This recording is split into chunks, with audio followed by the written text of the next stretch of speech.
আসসালামু আলাইকুম। সবাই কেমন আছেন? কাছে কিংবা দূরে, দেশে কিংবা বিদেশে, যে যেখান থেকে আমার ভিডিওটা দেখছেন একটা লাইক দিয়ে দেখবেন। শীতের পিঠা পুলি, চিতই পিঠা খাওয়াইছি, এখন শুরু করছে পাটিসাপটা পিঠা খাবে। তো আজকে পাটিসাপটা পিঠা বানাইলাম। গতকাল রাত্রে 4 কেজি দুধ দিয়ে ক্ষীর বানিয়ে রাখছি। তো সকালে ঘুম থেকে উঠে পিঠার ডো রাত্রে গুলিয়া রাখিয়া দিছি। অনেকক্ষণ করলে শুকনা চাউলের গুঁড়া আমার বেয়ে এনে দিয়েছিল। অনেকক্ষণ গুলিয়ে রাখলে এটা ফুলে। চালের গুঁড়ার সাথে একটু ময়দা দিতে হয়, তারপরে চিনি, ডিম দিয়া সুন্দর করে বানাইছি। ভালোই হয়েছে, সবাই খাইছে।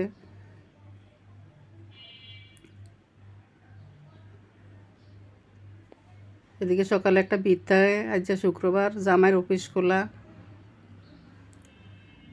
আমার হাজব্যান্ডের আবার অফিস বন্ধ। তো জামাই কি নাস্তা খাবে? জামাই আবার পিঠা টিঠা, আবার রুটি সকালে খাইতে চায় না, বিস্কিট খাইতে। আজকে একটা পিঠা দিলাম, এক পিঠা খাইছে। রান্না করলাম আজকে বেগুন ভর্তা, আলুর ভর্তা, তারপরে ডাল আছিল, ডাল শুকনা করছি, আবার ডাল নতুন করে রান্না করছি। আজ ভর্তা বাটি, গরুর মাংস আছে গতকালকার, গরুর মাংস রেখে দিয়েছি যে রাত্রে খাবো সবাই আবার একসাথে, এই জন্য আর গরুর মাংস গরম করি নাই। ভর্তা দিয়ে খাওয়া দাওয়া করলাম। ভর্তা খুবই ভালোই লাগে। গতকাল খাইছি মাছের ভর্তা, আজকে বেগুন ভর্তা আর আলুর ভর্তা। ভর্তা করতে কিন্তু ঝামেলা বেশি, এর থেকে গরুর মাংস রান্না করা ভালো।